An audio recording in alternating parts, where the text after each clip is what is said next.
to another episode of Become. My guest today, David Ask, is stand out in the world of entrepreneurship and product development. Welcome, David. How are you today? Marvelous. Thank you so much for having me. Well, I look forward to our conversation. And I would like to begin by asking you to just briefly introduce yourself to our listeners, and then we go into some questions that I would like to ask you. But why Yeah. don't you start out by introducing yourself? Well, thank you again for having me. Yeah, so I live just outside of Nashville, Tennessee, and my wife Lisa and I have been married for about 25 years. We have two fantastic teenagers. My son is in his first year in college, and my daughter is a junior in high school. And so, as far as kind of how I occupy my time, I run a business called Quorum Global, and we manufacture a couple of different products. The kind of the main product that got my business started is a product that we trademarked called the Stat Guard Plus, and it's a thermostat guard or a cover that has a combination lock. So I was in facilities management with a large telecom chain for a long time, and in our stores and call centers and so on, we would often use thermostat guards because everybody keeps messing around with the thermostat. And it's a number one, really, your heating and cooling, whether it's commercial or, residential, it's your number one bill typically, every month. So what's fascinating though is people had a hard time keeping up with that tiny key. So I invented a stat guard that has a combination lock. Over the last, I guess, it's funny, about 10 years ago is when, technically my brother-in-law and I came up with the idea. I ended up buying him out, but it became a business and not a hobby about 7 years ago. And then things got a bit more serious shortly after that when we landed in the Home Depot stores, and which is just a marvelous opportunity. And a few years later, we ended up getting into the Lowe's chain, and a few weeks ago, we got into the True Value hardware distribution center. Now we're of course knocking on all the doors of the independently owned True Value locations. Yeah, so I run my business. I do a bit of coaching. I lead two mastermind groups inside of the ISI Mastermind that was started by a guy named Aaron Walker, and I do some coaching as well. Yeah. Wow. I can relate to that losing key part of your story that you just shared Yeah, because I we had one key for our mailbox. sure. That's the only thing we got when we moved into our house, and said, "Yeah, we should get another key. We should get another key." And then a year and a half later, where is the key? Yeah, And I knew I had it. I knew I had it. But, after a couple of days, I called a locksmith, and $500 later, right. believe me or not, uh, and then 3 weeks after that, of course, I found the key. So I know it's great to have everything with numbers, and I think a lot of people can relate to it. Now, Yeah. you are an entrepreneur at heart. It seems like it. Have you always been an entrepreneur, or how did you start out getting that bug? What's interesting is I think really my story is really this idea of self-awareness. And I grew up in a little town in Minnesota with one stoplight in it. And of course, there are about 2,500 people, and we had a lot of business owners. And at the same time, there were a few, people that stood out in that community as true entrepreneurs. They had, kind of multiple irons in the fire. They were constantly just exploring new opportunities and building various things at the same time. And I'll be honest, I was really drawn to their, type of a personality. But I really didn't, I think early on in life, most people, you don't really have a lot of, self-awareness around, well, what is it that really lights me up? And, your strengths and just proclivities and things like that. I knew as I entered my early 20s that at some point I would want to, run my own business, as it were. But I really had no idea what that might be. I just didn't have a sense of, what is it that would be, really kind of exciting to jump into. Well, here's the funny thing. I realized that I was kind of asking the wrong questions, for Mm. myself, right? I'm, manufacturing and selling thermostat guards. What I realized is I don't really care what I'm bringing to market, as it were. I realized that I am a creative at heart, and I love to find things, little niches and things like that that are of value in the marketplace, and just be creative. So my story is I've had a children's book published. I've recorded 3 records. I'm a songwriter. I've got a I just realized that I'm more of a creative than I am, in all reality, really, like when people think entrepreneur, they think a lot of times they think of a business owner. Mhm. And, I have ideas, and on a high level, I think I can, run a business. At the same time, I'm much more of a creative at heart. And now, as I'm again building that self awareness, I'm realizing I need people alongside me, to help me scale these things and sit in the right seat on the bus, as it were. Yeah, and what you said is so true. I mean, first of all, who already knows when they're 20 what they're gonna do? Yeah. Yeah. But I truly believe that we are always being guided to our destiny, as we discovered at our beginning of our before we started this recording. We are both are passionate about the performing arts and musical theater, and Yeah. I was that too. But Right. at the beginning, I didn't start out like that. But Sure. you're always being guided in the direction. And there's one quote that you have, and I like that. You said, "We are all born with heroic hearts and with dreams of doing and becoming." Yeah. Can you expand on that? Yeah, yeah. So, I believe there's one story being told, and it's being told over and over and over. And what's interesting is I think the proof is in the pudding. So when we're young, assuming that we grew up in a setting that was safe, right? Why do young people, dream of, I'll just speak for the men, right? Why do we dream of being heroes? Why do we dream of running into burning buildings and saving people? Why do we, want to be the knight in shining armor and the one who saves the day and so on?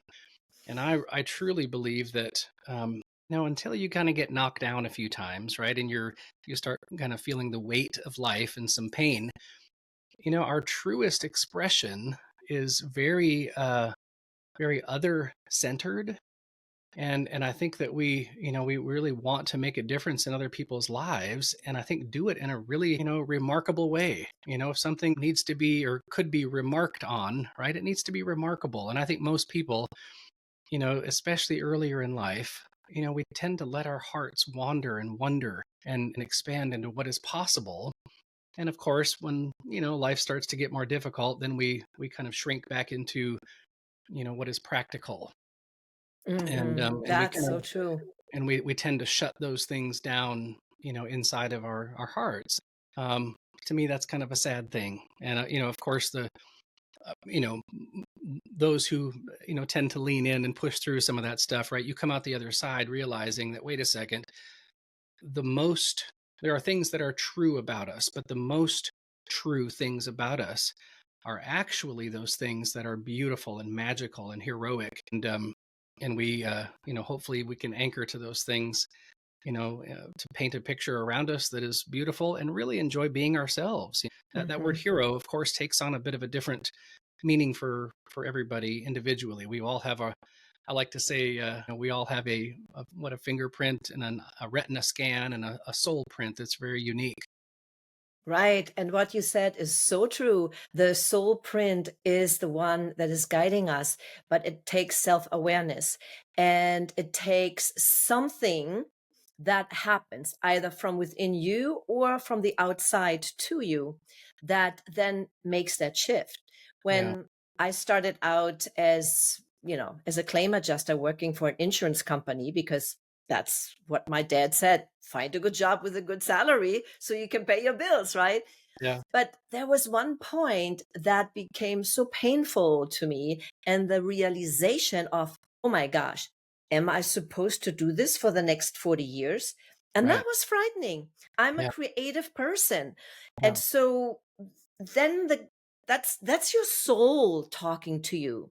mm, And when you are open and ask the right question, what you said before, what is mine to do? Show me the way, right? Higher Yeah, power, God, whatever you want to call it. But there is just that higher guidance, and they will. And it yeah, wasn't my case, right? man. And I, Yeah. You yeah, know, I appreciate you kind of jumping into the, the deep waters there. One of the things that I do, and I get pretty passionate about this, is I work closely with Dr. Andy Garrett, and we help people understand, on a basic level, who are you uniquely and what is your purpose? And purpose is everything. But again, we sometimes fuse occupation with our yeah. purpose. We sometimes confuse this. I'm sure you've heard this. We become human doings and not human beings. And Hmm. I like to back into it this way. So Dr. Andy, this has been, I don't know, probably 5, 6 years ago. He was introducing me to this word, authenticity and the word identity, which often get, kind of misunderstood. Where do we get the word, author? I mean, authenticity. It comes from the word author. We didn't make us. I didn't choose my eye color or my taste buds, and I didn't choose my personality for that matter. Those of us who have children, we understand our kids come out of the gate very different. My siblings and I were very different. My two children, from an early age, a precious age, we're talking weeks and months, right? You can sense their little spirits are so different. And the wonderful thing about that is when you're that age, you're not thinking about being authentic, right? You're just doing your deal. But of course, as life happens and you kind of get slapped around a little bit, well, then you start questioning, who are you? And fear kind of starts to creep in. And, psychologists say that you go through this period of self-actualization. So we see that really full swing in teenagers when they start pushing back on their parents, right? And of course, mine are teenagers right now, and we're getting some of that. But that's a very normal process because they're just trying to carve out, where do mom and dad begin and end, and where do I begin and end? Because we're different Hmm. people. So so as they understand, what God, wrote on them, they tend to wrestle with that and start defining that. Sometimes it's ugly, right? They're drawing a line in the sand and boundaries and things like that. But here's what's wonderful is when you understand your authenticity, it gives you a sense of authority in your life. You tend to operate in an authentic manner. And, Dr. Andy says, follow the clues. Well, how do you know when you're not operating, in your truest sense, right? You feel anxious, you feel Hmm. avoidant. In fact, sometimes you suffer with depression because you're just that there's that big question mark inside. And when you're operating inside of, you know, who you are, follow the clues, right? You feel natural, relaxed, genuine, resilient. There's this sense of fullness as opposed to this big question mark that you have inside that you feel, but then everybody else, kind of feels as well. And so I love that. Whenever we walk people through our coursework, I like looking at them and saying, "Hey, I'm David Osk. Let me introduce you to yourself." And I like that. well, and really, what is it? It's just asking somebody the right questions, right? I'm not going to tell you what Mhm. you should think and believe and everything, but when someone asks you the right questions and you get to identify, right, identity, what the author put inside of you, well, then you start to feel really natural and normal. And, the Mhm. question marks and that uncertainty tends to kind of fall away and you relax into the person, that you were designed to be. But it all starts by giving that permission to yourself Oh, I and love with that self word. actualization, right? Yeah. Because oftentimes we are just so not thinking. But once we open Pandora's box, so to speak, that's when there's no turning back. And then we are moving forward, wanting to know more, Hmm. wanting to grow more, wanting to give more. And that's when the beautiful life really begins, because you are self-aware. So Yeah. let me ask you this, David. Has there been an event in your life or a time in your life where you had to go through a dark, deep time that was almost unbearable, but you got through it and got out on the other side as your next greater self. Yeah. So thank you for asking that. And I've been through several hard seasons of life, but the one that came to mind here as you asked that question, much of my life, my identity was so tied to becoming somebody, or at least not being a nobody. Meaning, I just wanted so desperately to have someone else assign meaning to me, or at least applaud. You've done great things, and you are someone. You're successful, and I'm just really an extrinsic type of a motivation. And I mean, for instance, I've been able to sing at places where they made me sign non-disclosure agreements. I can't even talk about them. And in the past, I would want to tell somebody, "Hey, I sang at this symphony center, or I sang for these people, or I have a product in the Home Depot, and blah blah blah, or I built this house. I literally built my own home." But honestly, this was probably in my so I'm 49 now, but in my mid 30s, I went through a real midlife crisis because it's like I was handing the keys to my worth to everyone else around me and everything around me. And I knew that wasn't right, but I wasn't quite sure what to do about it. And it was so fascinating to struggle for a few years. I felt like I went through a bit of a depression and major anxiety and so on. And to come out the other side, and to begin to identify what the author wrote in me, and literally starting to write those things down and operate in that matrix. For instance, I thought that I understood core values. Like, what does that? And honestly, a lot of it was like, well, stuff I should want to think, or want to believe. But when I started to identify, what does David Osk's core happen to value the most in this life? Well, so you're gonna get this, because you kind of get this, the beautiful side of life, I think, more than most. Part of my story was, as a man, I felt like I needed to fit into this masculine box where you just got to be tough and do hard things and don't talk about your feelings, and all this kind of thing. Well, when I started to identify the fact that I love beauty, I mean, like, I love poetry, I love standing in front of great artwork, I love a great sunset, and I like to behold those things and really just become part of them. It was like I gave myself permission, to use your word there, kind of the permission to feel and express and so on, a part of me that really wanted to expand. So some of it was that, some of it was identifying that I really love to encourage people.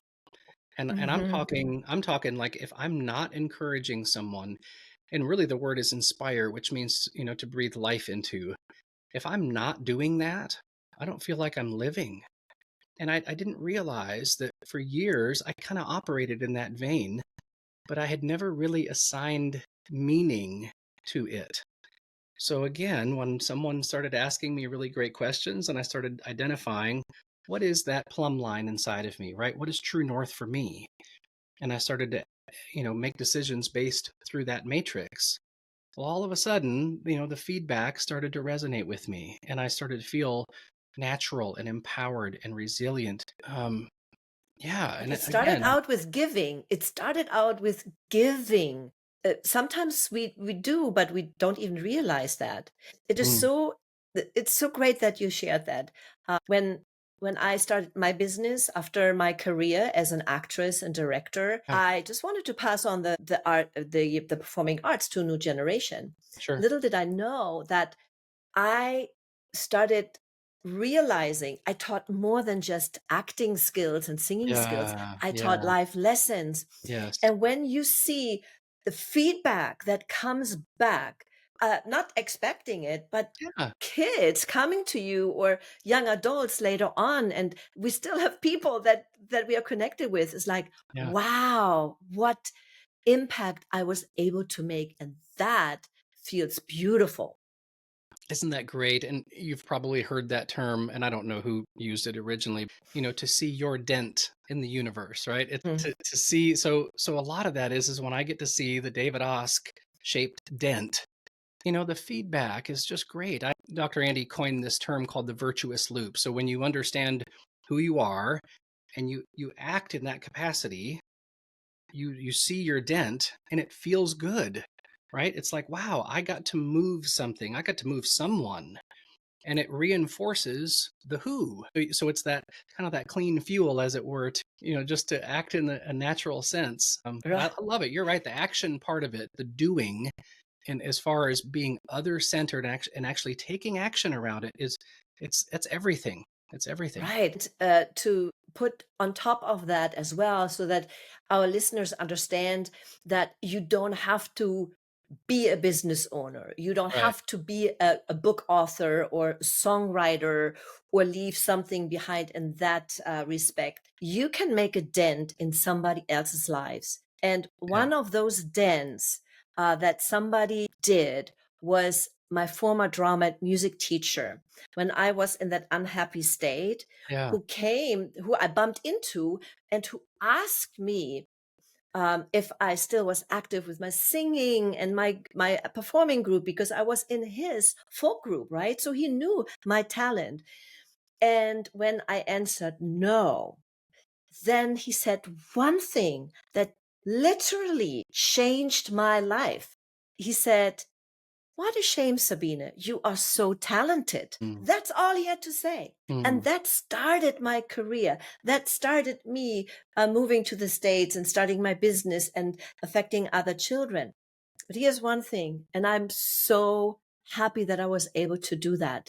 Yeah. Years later, when I visited my family in Germany, I looked for him, and he was almost at the time to retire, Mm. and he worked in an office. So I found him and I went to him, and I just recorded my CD. That was 2006, 2007, a CD that I recorded. And I said, "I want to say thank you. The dent that you made, the things that you started, that ripple effect." I gave him my Yeah. CD, and he was so touched. So that's what I wanted to say. It's, you don't have to be that person, but you can be somebody like a teacher or a mom or a good Yeah. neighbor, anything to make a dent. I love that. And, to your point earlier, right? Who we are is not what we do for a living. I mean, there are millions, tens of millions of people whose work on any given day is looking for clean water, right? And Yeah. that's not who they are. And and again, that's a bit of a morbid picture, but we need to be really careful, that we don't define ourselves by our occupation, right? Who I am is who I am with my wife and kids tonight. Who I am is when I'm talking to you. Who I am is when I'm at the gas station. Mhm. I should be that cohesive person, bringing the full weight, the full expression of my strengths and virtues and so on to bear at any given moment. What I'm technically doing with my hands, as it were, there's overlap, right? There's no question about that. But by the way, to your teacher, my favorite quote is by Benjamin Disraeli. He's a former PM of England, and he said, "The greatest good that you can do for another is not to share with him your riches, but to reveal to him his own." Mm. Isn't it beautiful? That's what he I did to. love it. Well, but isn't that what's neat? Is that's what he did to you? So Yes. this idea of developing an identity and understanding authenticity and identity, it's not just being asked great questions to understand how you were woven together. It's all about, I mean, it's in addition to that, it's this idea of someone else coming alongside you and saying, Sabin, I see this in you and it is good. Like Mhm. shining a spotlight on somebody. One of my favorite things, that I feel like is kind of true to my essence is it's really based around that quote. I love to hold up a mirror to someone, and get off to the side, as it were, and smile at them and point at the mirror and say, "Do you see what I see? Do you see this, the greatest good in you, the riches in you?" I hope that I've done that with my wife and children and anybody for that matter. But I think that's really the best way to love someone. It's not to say, "Hey, nice shirt," or like, I like your shoes, right? It's to point out areas where they might have dared, to step out a little bit and to say something that's convictional or express something that's personal and to point a spotlight on that and say, yesterday, buddy, when you stepped out in that way, I saw that and I loved it. Yeah. Like it Yeah. landed well. And I want you, I would encourage you to do more of that. I think that's Yeah. absolutely the best way to galvanize someone's truest authenticity.